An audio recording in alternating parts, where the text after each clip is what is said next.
Oxford, Indiana, a quiet, tight-knit town where life moved at a gentle pace. Until lonely, terrifying discoveries shattered everything inside a reptile sanctuary by a passionate exotic animal enthusiast. 36-year-old Savannah Calloway was found unresponsive. On the floor, wrapped tightly around her neck, was an 8-foot reticulated python.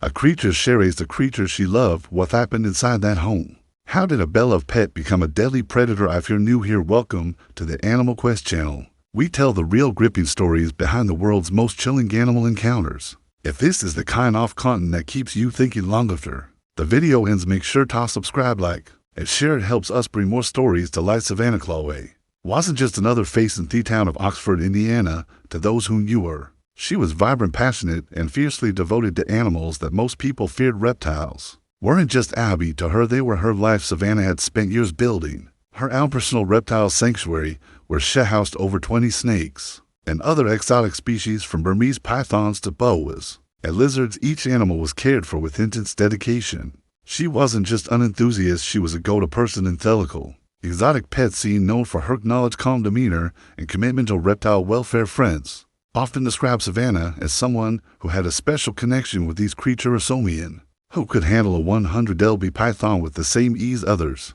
might show walking a dog. She wasn't reckless, she was naive. In fact, she often advocated for responsible ownership and education. Her social media reflected that. Live photos of her handling massive snakes, cleaning enclosures, attending reptile expos, and promoting care standards. Oxford itself is a small Midwestern town with a population of just over 1.0, that kind of place where neighbors know each other and big city headlines feel a world away. Exotic pets aren't common there, not really. But Savannah was one of few who challenged the norms. She lived in a house where the back room was converted into a full reptile habitat equipped with heat lamps, temperature regulators, and feeding stations. It was in a secret. Local police even noted that they had previously interacted with Savannah in a positive context about her animals, and her setup was considered illegal under Indiana law. But exotic pet ownership carries with it a fragile elegance, fascination, and danger. There's an allure to raising something wild, something untamed. The idea of forming a bond with a creature that could one day overpower you is both thrilling and deeply risky. While most snake owners sense that their reptiles are docile and likely to strike unless provoked, their reality is these animals are still predators. Instinct doesn't always recognize affection, and on that warm summer day in 2019, Savannah Calloway's deep love for her animals met the sharp edge of that reality. A bond forged in trust suddenly turned fatal. October 30, 2019, it was supposed to be a routine visit. Just after 8:30 in the evening, Benton County sheriffs the Pusey streets of the call for a welfare check at Savannah Calloway's residence, a homestead and live-in. But once she used it specifically to house her collection of reptiles, it was part of her daily routine to go there, tend to the animals, feed them, clean enclosures, and monitor their habitats. But on this particular day, Savannah's family hadn't heard from her. She hadn't returned home. She wasn't answering calls. Something didn't feel right.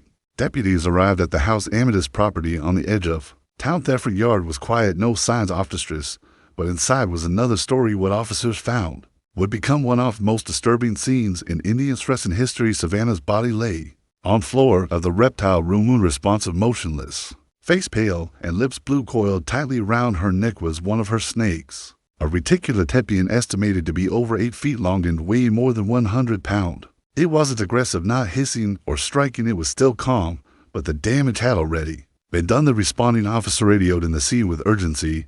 "We've got a female unconscious. Appears to have been constricted by a large snake. She's not breathing." Paramedics rushed in attempting resuscitation, but it was too late. Savannah was pronounced dead at the scene. The snake, authorities later confirmed, was not native to Indiana. It was one of over 140 reptiles Savannah had kept over time, a collection she maintained between her personal home and the reptile house she had built. According to officials, the snake was not free roaming. It had been taken out intentionally, likely for cleaning or exercise. Investigators believe the attack occurred during that process, possibly within seconds. Reticulatepians are ambush predators. They can't strike, coil, and constrict their prey in a single fluid motion. Once they begin squeezing, the pressure can cut off blood flow and restrict breathing within moments. Sheriff Thompson Shaken told reporters that in all his years of law enforcement, he had never seen anything like it. The woman appears to have been strangled by the snake. She was clearly experienced. But with reptiles like these, it only takes one wrong move.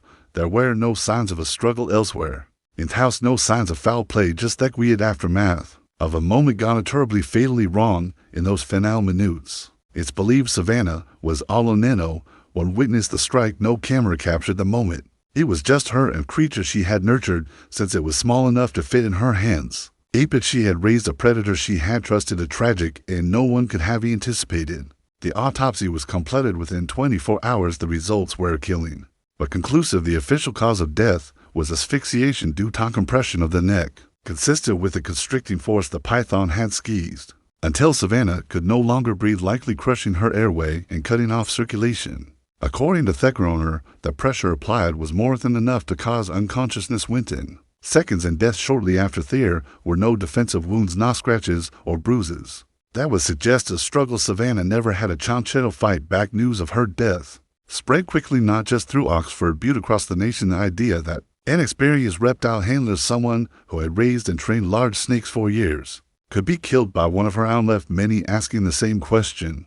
How could this happen? Experts in herpetologist study of reptiles and amphibians weighed in publicly. Dr. Stephen R. Goldberg, a reptile behavior specialist, explained it that although attacks like this are extremely rare, they're not impossible. Reticular pythons are known for their strength, their unpredictable responses to stimuli, and their size. In captivity, a snake may associate movement or heat signatures with feeding. One misrecuing mishandled routine and instinct takes over another. Herpetologist echoed that sentiment, noting that although captive snakes can form patterns of behavior with handlers, they don't form bonds in the way dogs or cats might. There's no affection, no loyalty. The relationship is practical, functional. Told snake everything is about survival, territory, and opportunity. Reticulated pythons, native to Southeast Asia, are among the largest snakes in the world. In the wild, they feed on monkeys, pigs, and even deer. Though they're non-venomous, their powerless in constriction, a method that, when applied to a human, can be just as lethal as any venom. Legally, Savannah's ownership of the snake was not a violation. In Indiana, there are fur restrictions on the keeping of exotic animals, like large constrictors. At the time of her death, Savannah owned around 20 snakes in that specific location, a property that had been approved as a reptile home and sanctuary. Authorities confirmed that there was no evidence of animal abuse, neglect, or illegal activity. Despite the tragic outcome, no criminal charges were filed. The snake was not euthanized. It was returned to the care of animal control and later placed with another licensed reptile handler. But the incident reignited a heated debate in local and national circles. Showed private ownership of potentially deadly exotic animals be more tightly regulated. Some argued that what happened to Savannah was a rare accident, a 1 in a million tragedy that shouldn't be used to punish responsible owners. Others insisted that, regardless of experience housing such powerful creatures in residential neighborhoods was an unnecessary risk both to the owner and to the public. In the days that followed, lawmakers received petitions. Animal rights groups called for reform, and across reptile communities a quiet fear crept in. The kind that makes even the most seasoned handler look at their animals a little differently, because no matter how much you trust them, some instincts never die. The snake involved in Savannah Calloway's death was a reticulated python, Malaopathan reticule, a species known for its size, strength, and striking patterns native to Southeast Asia. These snakes are the longest in the world, with some individuals reaching over 20 feet in length. The python in Savannah's care measured approximately 8 feet, far from record-breaking, but still powerful enough to end a human life. Reticulotepians are non-venomous. Constrictor's method of hunting relies on stealth, speed, and sheer force. They detect heat signatures from warm-blooded animals, strike quickly, and coil around their prey with incredible strength. Every time the prey exhales, the snake tightens its grip, gradually cutting off air and blood flow. Death comes from asphyxiation or cardiac arrest. And fueled, their diet consists of birds, rodents, primates, and even small deer. In captivity, they are typically fed rabbits, rats, or poultry, depending on their sizing and feeding schedule. Despite their intimidating reputation, attacks on humans are extremely rare. Most captive epithens live their entire lives without harming a single person. However, these are apex predators, and even in controlled environments, their natural instincts do not disappear. In fact, captivity can sometimes amplify predictable behavior. A snake used to a feeding schedule may misinterpret movement or scent as a signal for food. A miscue, a hand placed too close, or sudden motion can trigger a reflex that's impossible to stop. Once it begins, experts warn that no amount of familiarity or routine can override millions of years of evolutionary wiring. Unlike domesticated Animal snakes don't bond with humans, they don't recognize faces, voices, or gestures of affection. Their behaviors are driven by environmental cues and survival instincts, nothing more. And Savannah was not the first to experience the deadly potential of a large python. In 2013, two young boys in New Brunswick, Canada, were killed by an African rock python. They escaped its enclosure and attacked while they slept in Indonesia. At least turtles have been swallowed whole by wild articulated pythons in recent years, incidents that stunned the world and served as a grim reminder of these snakes' capabilities in Florida, where invasive Burmese pythons now thrive in the wild due to the exotic pet predator. Have been several near-fatal encounters with handlers. While these events are rare, they form a pattern, one that highlights the razor-thin line between fascination and fatality with snakes of this size and power. One mistake is often one too many, and in Savannah's case, it wasn't the size of python that mattered most. It was the moment, a single lapse, a silent shift from calm to chaos, and the outcome irreversible. Savannah Calloway's death reignited a national conversation, one that's as complex as it is controversial. Bears responsibility when an exotic pet turns deadly. Is it a tragic accident or a failure of oversight?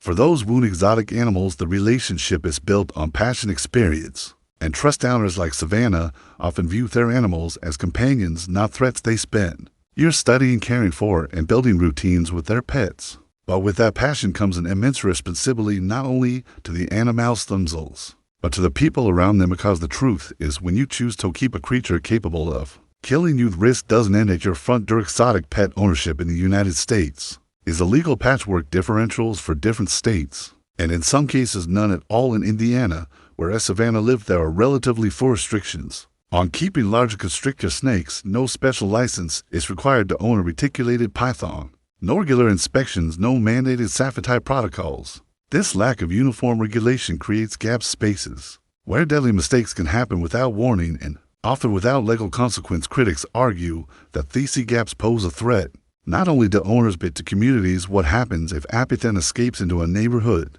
What if a child wanders into the wrong room or an untrained visitor mishandles an animal? The potential for harm extends far beyond the owner's home. But others defend the right to own exotic animals as a matter of personal freedom. They point to the majority of responsible keepers, those who maintain strict safety standards and who go years, even decades, without a single incident. For them, tighter regulations feel like a punishment for the mistakes of a few. They argue that dogs, far more common household pets, injure or kill more people each year than all exotic animals combined. So why single out snakes? Still, Savannah's case serves as a stark reminder. All it takes is one misstep, one amount of vulnerability on a misunderstood signal, and the outcome can be devastating. Lawmakers in Indiana have to introduce new legislation in direct response to her death, but animal welfare groups and public safety advocates continue to push for change, calling for stricter registration laws, mandatory training, and emergency planning requirements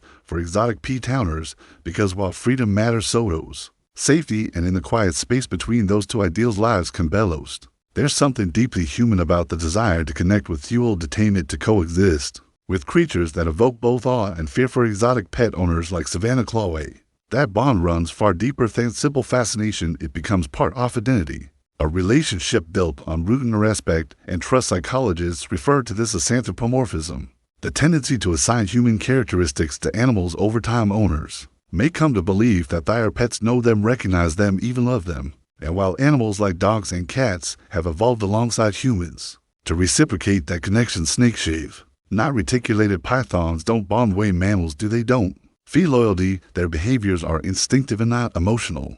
Yet for many keepers, the daily handling, the years of care, the absence of any prior incident, can create a powerful illusion, the belief that the animal has grown used to them, that it knows not to harm them. That illusion can be comforting and dangerously misleading. Psychologists suggest that risk perception among exotic animal owners can become distorted over time. The more familiar the routine, the less threatening it feels. The snake is fed regularly. It hasn't struck before. It's scamming your presence, and gradually the line between precaution and complacency begins to blur. Savannah was highly experienced by all accounts. She knew how to handle her reptiles with care and discipline, but even the most seasoned handler can underestimate the silent variables: hunger, environmental stress, atmospheric movement. And when your life revolves around these animals, the possibility of danger can become easy to minimize, even deny. There's also a psychological element of control. Owning a predator, especially one that others fear, can create a sense of empowerment. It can become a way to stand apart, to feel a unique connection to nature, to prove mastery over something powerful. But control in these relationships is always conditional, and when that illusion breaks, the results can be irreversible. The news of Savannah Calloway's death sent shockwaves throughout the small town of Oxford, Indiana. Place known for its quiet streets and tight-knit community was suddenly in the national spotlight for all the wrong reasons. But beyond the headlines and expert analysis, there was grief around immediate and deeply personal. Within hours of the official announcement, niggers began placing candles and flowers along the fence line of the reptile house she maintained. By nightfall, a small vigil had formed. Friends, family, and strangers gathered. Insolence, many still in disbelief. They remembered Savannah not as a headline, but as a daughter, a friend, a woman whose passion for animals had shaped her life and identity. Public statements from family members came shortly after, one relative speaking through tears described Savannah as fearless and gentle, someone who never met an animal couldn't calm or care for. They acknowledged the danger of her chosen path, but insisted that her intentions had always been driven by love, not recklessness. Social media lit up with condolences. Reptile owners from around the country shared photos and messages in her honor. Some posted videos recounting her kindness at exotic pet expos and online forums. Others shared warnings, hard lessons learned from near misses, in hopes that her story might prevent another tragedy. In the weeks that followed, small initiatives began to take shape. A local animal education group launched a campaign in Savannah's name, promoting safety training and awareness for exotic pet owners. They began offering free seminars, distributing materials on emergency protocols, and lobbying for statewide improvements in exotic animal policy. Their message was clear: if Savannah, with all her experience, could fall victim to this kind of tragedy, no one was invincible. Her death became more than just a story. It became a spark, igniting conversions, reshaping perspectives, and reminding everyone of the delicate line between passion and peril. Savannah Calloway's tragic death wasn't just a singular event, it was a cautionary tale, a reminder that even those with years of experience can fall victim to the very animals they trust most. One of the clearest lessons is this: exotic animals, no matter how familiar, are not domestic pets. They don't operate on affection or loyalty. Their instincts are ancient, their power real, and their behavior uncritical under the wrong conditions. Experts emphasize the importance of strict handling protocols. Always feed snakes in a separate enclosure to avoid food association with human presence. Use tools, not hands, to handle large snakes when possible. Never work alone, especially with species known for constriction. Have a second person nearby who is trained and capable of intervening in an emergency. Housing matters. 2 enclosures must be secure, escape-proof, and clearly labeled. Emergency tools like snake hooks, cutting shears, and bite kits hold always be within reach. A written emergency plan should be shared with family or roommates, just in case. From a regulatory standpoint, the insight enters the need for consistent standards, not to punish responsible owners, but to protect them. Education, certificate, and routine safety checks can make a life or death difference. And for the broader public, Savannah's story is a powerful wake-up call. Fascination must be met with responsibility. Passion must be guided by precaution. Because in the world of exotic animal ownership, there's no room for error and no time for denial. Savannah Calloway's story isn't just about tragedy. It's about trust, risk, and the thin line between wonder and danger. It reminds us that nature, no matter how controlled it may seem, is never truly tamed, and that behind every exotic animal kept in captivity lies a responsibility that must never be taken lightly. Her death was heartbreaking, but her story sparks one more safe tactic, one more conversation, or one change in law that saves a life, then her memory will carry weight far beyond that quiet Indiana town. What do you think about exotic pet ownership? Should the laws be stricter? Do you believe the risks are worth the rewards? We want to hear from you. Share your thoughts in the comments below. If you found this story important or eye-opening, please give it a like, subscribe to the channel for more true wildlife encounters, and share this video to help raise awareness about the real dangers of exotic pets. Thank you for watching, and until next time, stay safe, stay informed, and respect them.